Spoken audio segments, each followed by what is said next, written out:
Hi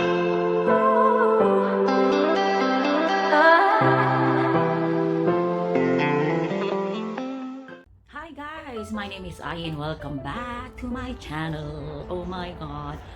Guys, it's been like 7 months na or 8 months na hindi ako nag-upload.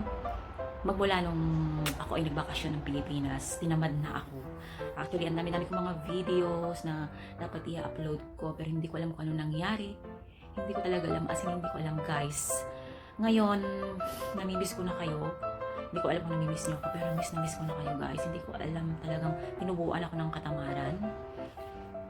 Parang kahit minsan may time ako, ewan ko, tinatamad na ako mag-edit, tinatamad na ako mag-isip ng content ko, lalo nga, kasi nga diba DIY ako, so mahirap, lalo ngayon halos wala na akong oras, pero dahil sa nangyayari ngayon, yes, by the way guys, alam ko lahat tayo ngayon ay nagsasuffer, so sana lahat kayo dyan ay safe, at kung ano man ang mga patakaran, kung nasaan man kayo, ay sinusunod nyo, hindi. Naku, ewan ko, ang dami ko nakikita sa aking Facebook newsfeed, yung mga katigasan ng ulo ng mga Pinoy. Naku naman talaga, hindi maalis-alis, no? So, kung tayo man ay nasa ibang bansa, kung ano man yung patakaran, sana naman ay sundin natin. Nakakalungkot lang talaga yung mga ibang kababayan natin talaga ay, ewan ko, talagang parang, ano na, yung bang, talagang, hindi ko alam kung paano ko sasabihin. Puro reklamo, wala nang ginagawa. Parang kahit naman ata sinong maupo, may reklamo pa rin sila. Ang tanong doon, meron ba silang i-contribute? Siguro meron, sakit ng ulo. Alam mo yun? May mga nagtatanong, gaano daw katagal ang quarantine? Kasi di ba 1 month.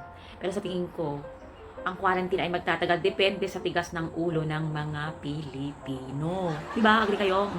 Yun. So yun na nga. Balik tayo sa akin. So yun. Ayun, mag-iingat kayo guys, laging magdarasal. Kaya natin to, basta sumunod lang tayo. Yun ang kailangan ngayon, disiplina at obedience. Yun.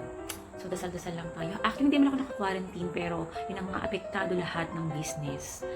Siguro yung mga sa healthcare lang, yung sa medical, kemi-kemi root, mga ganyan, ang mga frontliners natin ang hindi apektado. Kundi medyo kulang-kulang pa nga sa workforce. So, hindi naman ako frontliner. So, sa hospitality ako guys. Ngayon, talagang bagsak na ang business, ang hospitality industry. So, medyo laylo kami ngayon. So, pero meron akong home base na job. Yun. So, ayun na nga guys. Mayroong nakasilip. Ayan. So, nandito kasi ako sa kwarto ngayon na ayun. So, konting-konti na lang ang duty namin. Pero hopefully nga, sana matapos na to. Sana magsilbing lesson ito sa lahat sa atin. Parang eye-opener to eh. Parang sa tingin ko lang nyo guys, ang ugat nito, hindi ako mapolitika ha, wala akong alam sa ano. Pero ang nakikita ko lang, gawa ito ng, you know, ng mankind ba. Parang yung greed, power. Ayan. Yan sa sarili ko lang pag-iisip. Kung ano lang yung, parang, yung ko nabubuo kong conclusion sa mga pangyayari.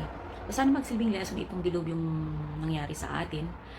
Sana pagtapos nito ay, alam mo yun, magkaroon na ng magandang pagbabago sa buong mundo. Ayun. Ayun na nga guys. So, ewan ko kung ano ang aking i-upload, pero gusto kong bumalik talaga.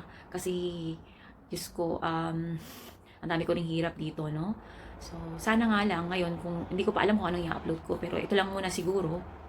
And then the next days, kung ano yung mga videos ko noon na dapat kong i-upload, hindi ko na nga alam kung nasan yung isang cellphone ko kasi nandun nga, hinahanap ko pa, hindi ko naman pag-ring dahil naka-off. Hindi ko talaga makita. So, ayun, try ko yung hanapin and then yun ang i-upload ko or whatever. Pero mag-change na naman siguro ako ng aking content guys kasi mahihirapan ako kung puro crafting, wala akong time talaga. As in, kahit nasabihin mong, yan, minsan may off day ako, kulang pa rin eh. Kasi may iba akong, syempre, yun lang yung oras ko para gawin yung mga bagay-bagay na dapat kong gawin. Kasi alam nyo, makonsumo talaga yung aking content, yung crafting. While kung siguro magbablog lang ako or magsasalita-salita kung ano, mga topic sa inyo, siguro mas mas makakatipid ako ng oras, hindi ako gaano mag-i-edit. Kasi pagka-crafting, mag-i-edit, ang daming edit kemi root.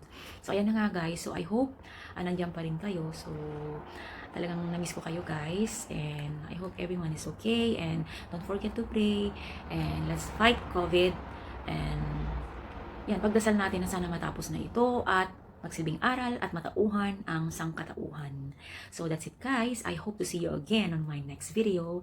And bye-bye! Mwah!